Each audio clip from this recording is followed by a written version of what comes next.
Hello everyone, क्या हाल चाल। एकदम झकास। चलिए भाई, इस वीडियो के अंदर हम नेक्स्ट आर्टिकल आगे की बात करेंगे। मात्रा के विमाएँ वाला चैप्टर हमारा चल रहा है, तो जहाँ पर मैंने विमीय विश्लेषण के अनुप्रयोग के बारे में बात कर लिए थे, जिसमें 5 अनुप्रयोग मैंने आपको उसको समझाए थे। अब इन अनुप्रयोगों में भी कुछ इसकी सीमाएँ होती है कि कहाँ पर ये एप्लीकेबल होंगे या कहाँ पर ये एप्लीकेबल नहीं है। तो इसकी क्या क्या सीमाएँ हैं उनके बारे में थोड़ी चर्चा करते हैं। इस वाले वीडियो के अंदर मैं कुछ सार्थक अंक के बारे में बताऊँगा, सार्थक अंक क्या होते हैं उसके बारे में हम चर्चा करेंगे। तो आइए फटाक से हेडिंग डालिए, क्या नेक्स्ट आर्टिकल की हेडिंग डालिए, विमीय विश्लेषण की सीमाएं। भाई कहाँ कहाँ ये एप्लीकेबल है, कहाँ कहाँ एप्लीकेबल नहीं होगा। जैसे कोई ट्रिग्नोमेट्रिक फंक्शन दे दिया, क्या दे दिया ट्रिग्नोमेट्रिक फंक्शन, तो y is equal to a sine alpha t लिख दिया और पूछ लिया कि भाई इस अल्फा का क्या निकालिए, विमीय सूत्र बताइए, इस अल्फा का क्या बताइए, विमीय सूत्र। तो वहाँ पर हम इससे कैसे अप्लाई करेंगे, या ये वहाँ पर एप्लीकेबल होगा भी नहीं होगा, या फिर क्या विमीय सूत्र की सहायता से इस वाले फॉर्मूले को हम प्रूफ कर सकते हैं या नहीं कर सकते। ये ऐसी कंडीशंस क्या क्या होने वाली है वो हम यहाँ पर बेसिकली बात करने वाले हैं, ठीक है।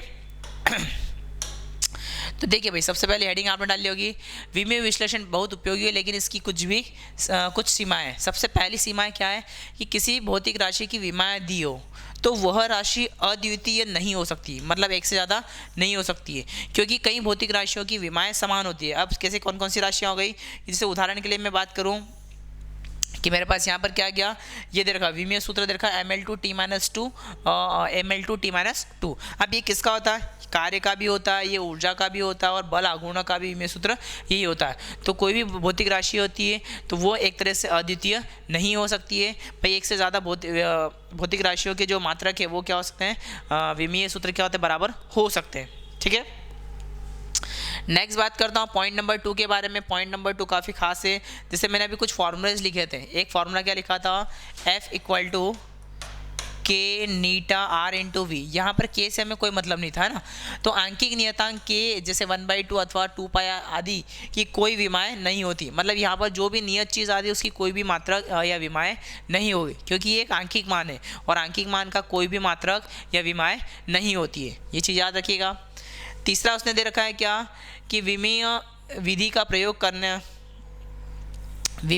प्रयोग गुणनफल से प्राप्त होने वाले अन्य फलनों के अतिरिक्त फलनों को व्युत्पन्न करने के लिए नहीं किया जाता। जैसे कौन से फलन, a बराबर ut plus half A T square. अगर आपको ये कहा जाए कि यहाँ पर a ut और a में रिलेशन बताइए, तो आप इससे प्रूफ नहीं कर सकते। आप इस वाले जो मैंने बताया था प्रिंसिपल फार्मूला संबंध स्थापित करने वाला, तो वो गुणनफल में ले सकते हैं। लेकिन यहाँ पर क्या आ रहा, जो इक्वेशन है ये वाला पद और ये वाला पद आपस में क्या रहे, सम में आ रहे, तो हम इसको प्रूफ नहीं कर सकते हैं, ठीक है ना। जैसे वहाँ पर क्या था, t इक्वल टू मैंने प्रूफ करा था कितना, 2 pi under root L by G, ये मैंने वहाँ प्रूफ करा था। तो यहाँ पर ये एल और जी किस में आ रहे थे, गुणनफल में आ रहे थे मेरे पास, तो ये प्रूफ कर देते।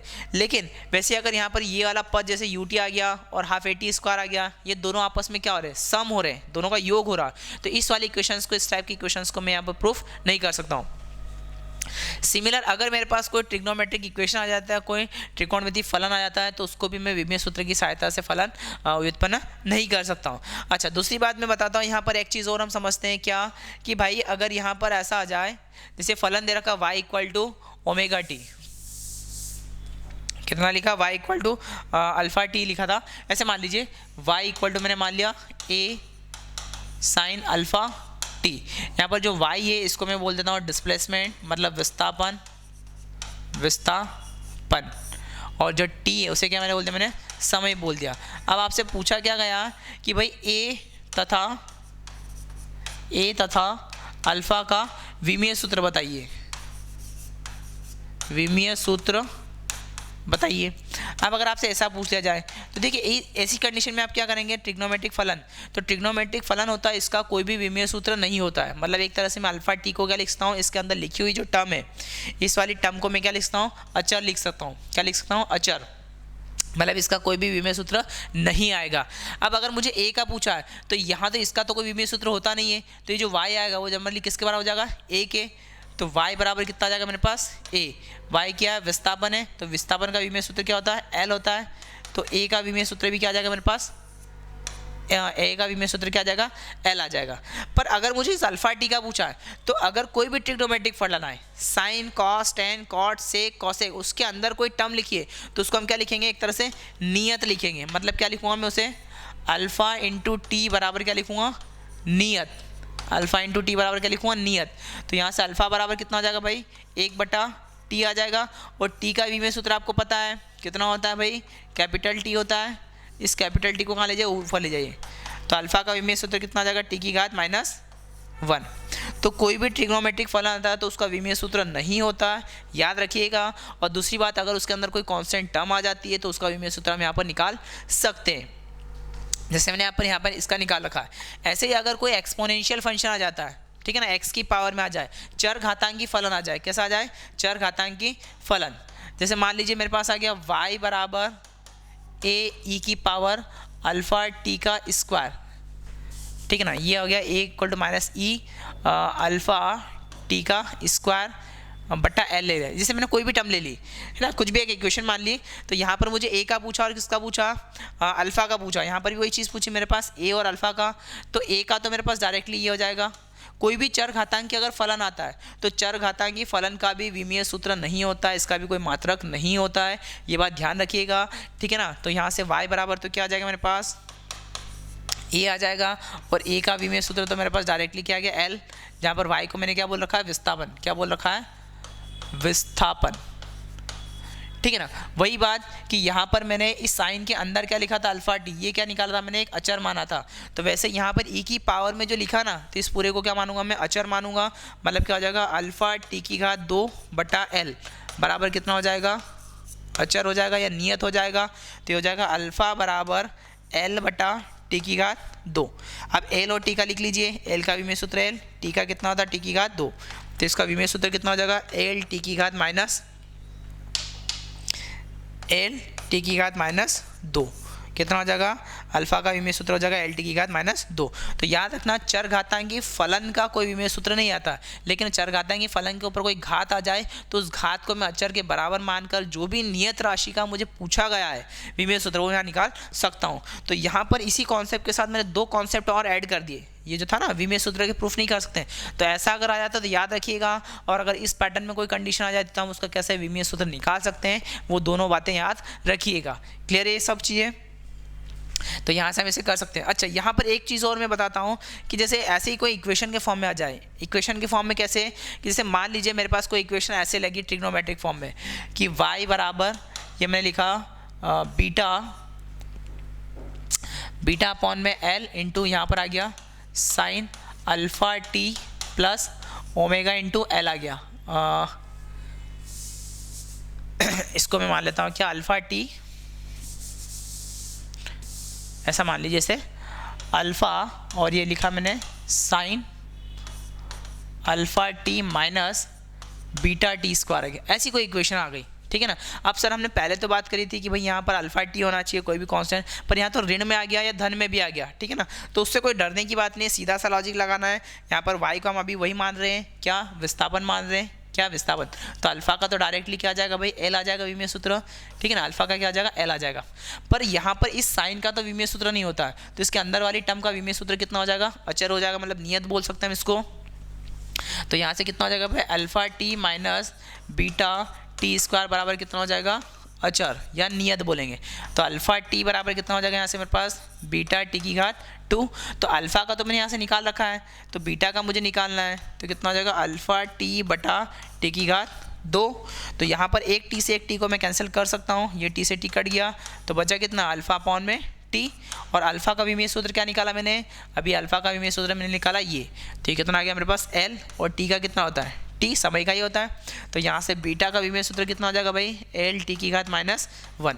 तो इस फंडे से मैं ये निकाल सकता हूँ। अभी देखिए इस विमेय सूत्र से एक बात समझ में आ रही है कि जो बीटा है मेरे पास, बीटा एल टी -1 किसका विमेय सूत्र होता, वेग का या फिर चाल का। तो यहाँ पर जो बीटा होगा वो जनरली क्या रिप्रेजेंट करेगा मेरे पास, वेग को।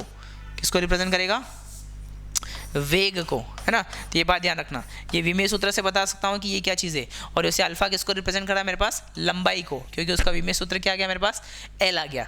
तो बेसिक बात याद रखिएगा, ठीक है। चलिए ऐसे कैसे, अगर कोई टर्म लॉग के अंदर आ जाती है, किसके अंदर आ जाए, लॉग के अंदर आ जाए। 2 चीज़ें तो मैंने बता दी, साइन के अंदर आ जाए, लेकिन लॉग के अंदर भी आ जाए। जैसे क्या आ गया, y = लॉग, या आ गया ax, इसको मैं थोड़ा सा ऐसे इक्वेशन ले लेता हूँ, ax/v प्लस टी आ गया या वी आ गया, ये मान लीजिए ए एक्स बटा क्या आ गया, वी आ गया।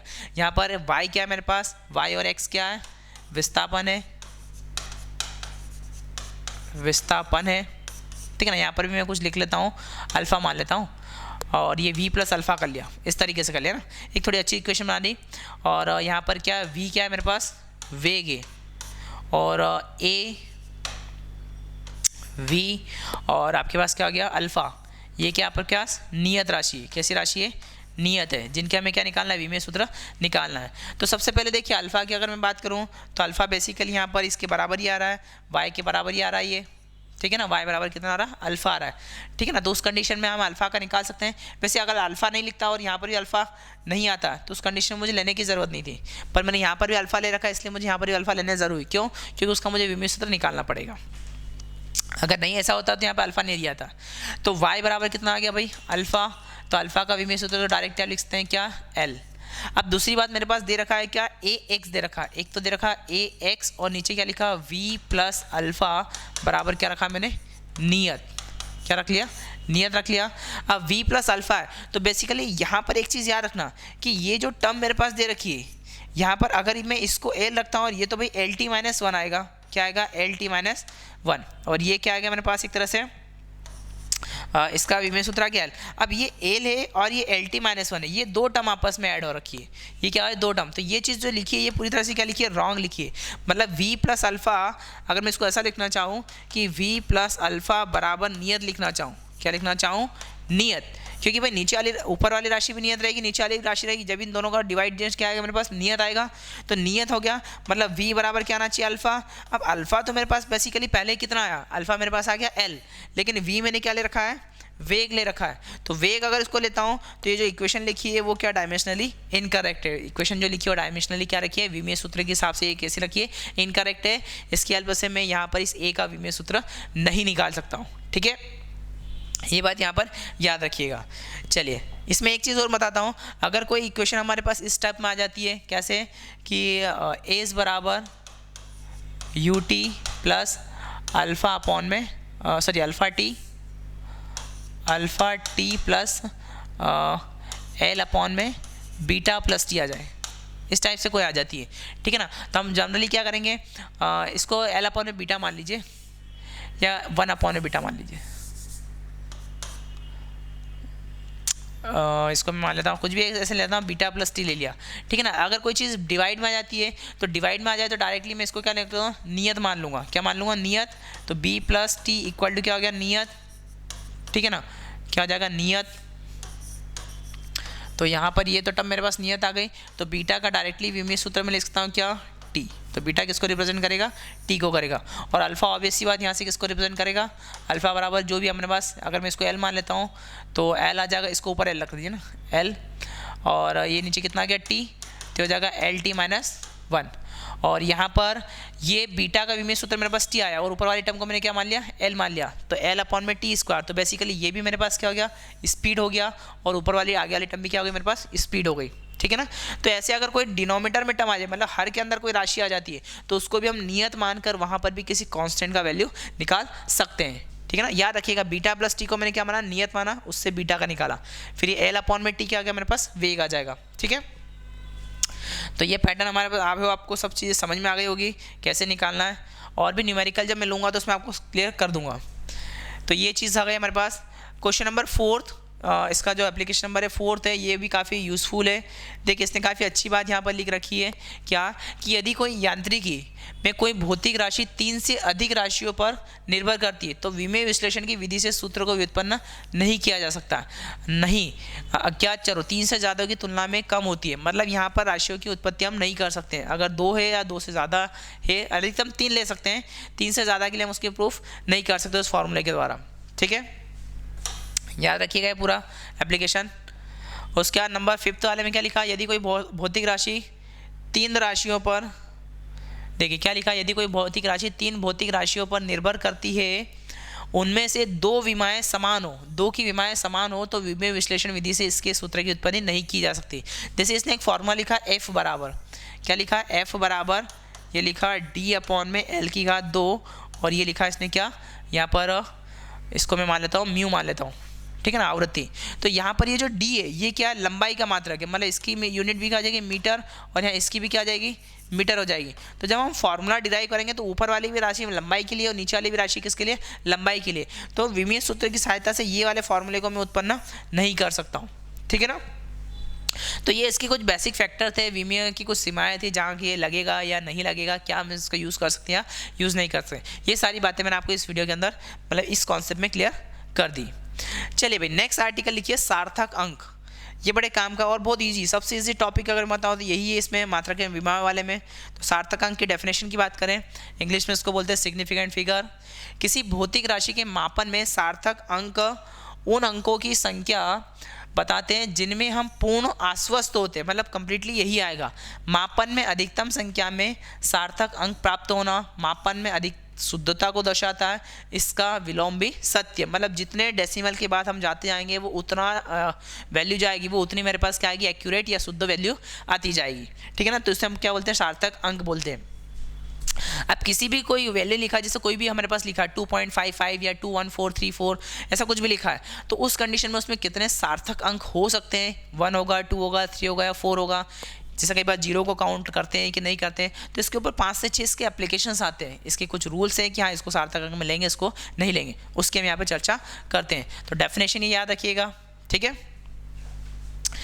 दी गई राशि के मापन में सार्थक अंकों की संख्या ज्ञात करने के निम्न नियमों को ध्यान में रखें। सबसे पहला नियम भाई, इसमें नियम क्या क्या है ये इंपॉर्टेंट है। सभी अशून्य अंक, मतलब कोई भी जीरो नहीं, जीरो इंक्लूड नहीं होना चाहिए, सार्थक अंक होते हैं जितने भी अशून्य अंक है। जैसे यहाँ पर लिखा है 42.3 लिखा, क्या है 42.3, तो यहाँ पर जीरो नहीं आ रहा है, तो यहाँ पर सार्थक अंक कितने हो गए भाई, इसमें 3 हो गए। कितने हो गए, 3। अच्छा एक बात याद रखना है, 3 इसका सार्थक अंक नहीं है, मतलब ये जो मैंने 3 पे मार्क कर दिया है वो नहीं कि 3 आखिरी में आ गया। 42.3 कितने डिजिट है यहाँ पर, 1 2 और 3, तो सार्थक अंक कितने हो गए इसके लिए, 3 हो गए। जैसे ये कोई नंबर आ गया मेरे पास, ये हो गया 243.4, तो सार्थक अंक कितने हो गए इसमें, 4 हो गए। जैसे मान लीजिए कोई और वैल्यू लिख लो, 125.3 लिखा है ना, 125.3, तो कितना आ रहा है 1 2 3 और 4, तो यहाँ पर सार्थक अंक कितने हो जाएंगे इसके, 4 हो जाएंगे, क्योंकि कोई भी अशून्य अंकों को हमने लेना है। तो कोई भी अशून्य अगर आता है तो वो किस में आता है, सार्थक अंक में काउंट होता है, चाहे वो दशमलव के बीच में कोई दशमलव आ रहा है तब भी, ठीक है ना। तो वो क्या होना चाहिए, अशून्य होना चाहिए। पहला रूल हो गया। चलिए दूसरे रूल की बात करते हैं।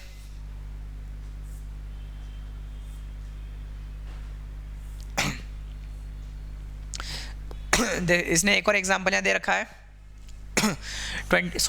24123, तो इसमें सार्थक अंक कितने हो जाएंगे भाई, 5 हो जाएंगे। कितने नंबर आ रहे हैं, 5 आ रहे हैं। दो अशून्य अंकों के बीच आने वाला शून्य अंक सार्थक अंक होता है। ये पॉइंट दूसरा याद रखना, बहुत इंपॉर्टेंट है ये, कि कोई भी पहला जो अंक इसका शुरुआत हो रहा है वो भी अशून्य होना चाहिए और आखिरी वाला भी क्या होना चाहिए, अशून्य होना चाहिए, मतलब जीरो नहीं होना चाहिए। उसके बीच में अगर कोई जीरो आता है तो उसको हम सार्थक अंक के अंदर काउंट कर सकते हैं। मतलब जैसे लिखा 5.03, तो यहाँ पर 5 0 और 1 तीनों सार्थक अंक कहलाएंगे, तो इसके अंदर सार्थक अंक कितने आ गए मेरे पास, 3 आ गए। कितना आ गए सार्थक अंक, 3 आ गए, सॉरी